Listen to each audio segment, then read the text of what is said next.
أعوذ بالله من الشيطان الرجيم. بسم الله الرحمن الرحيم.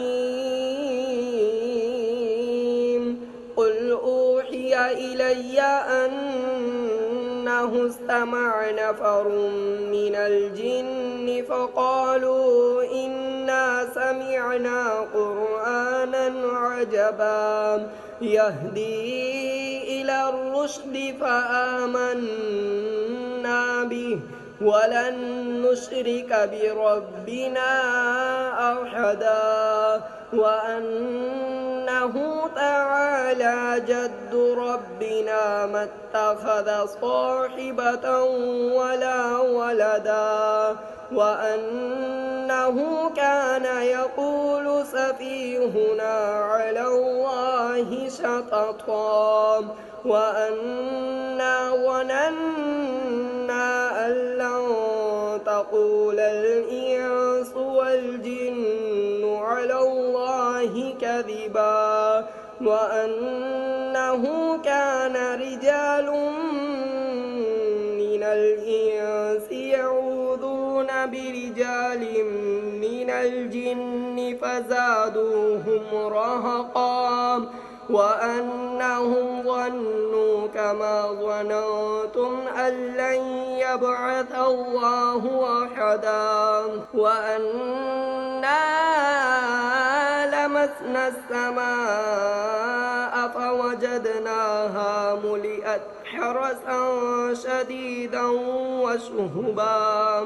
وأنا كنا نقعد منها مقاعد للسمع فمن يستمع الآن يجد له شهابا رصدا وأنا لا ندري أشر أريد بمن في الأرض أم أراد بهم ربهم رشدا وأنا منا الصالحون ومنا دون ذلك كنا طرائق قددا وأنا ظننا أن لن نعجز الله في الأرض ولن نعجزه هربا وأنا لما سمعنا الهدى آمنا به فمن يؤمن بربه فلا يخاف بخسا ولا رهقا وأنا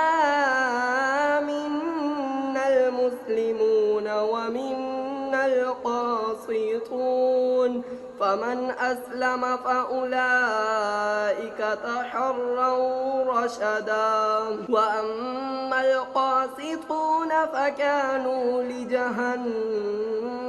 حطبا وأن لم استقاموا على الطريقة لأسقيناهم ماء غدقا لنفتنهم فيه ومن يعرض عن ذكر ربه يسلكه عذابا صعدا وأن المساجد لله فلا تدعوا مع الله أحدا وأنه لما قام عبد الله يدعوه كادوا يكونون عليه لبدا قل إنما أدعو ربي ولا أشرك به أحدا قل إني لا أملك لكم ضرا ولا رشدا قل إني لن يجيرني من الله أحد ولن أجد من دونه ملتحدا إلا بلاغا من الله ورسالاته ومن يعص الله ورسوله فإن له نار جهنم خالدين فيها أبدا حتى إذا رأوا ما يوعدون فسيعلمون من أضعف ناصرا وأقل عددا قل إن أدري أقريب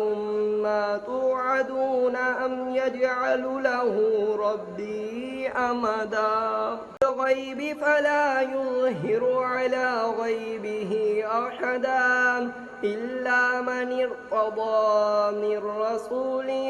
فإنه يسلك من بين يديه ومن خلفه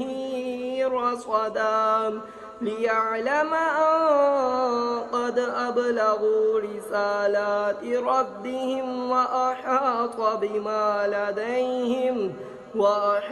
بما لديهم وأحصى كل شيء عددا صدق الله العظيم.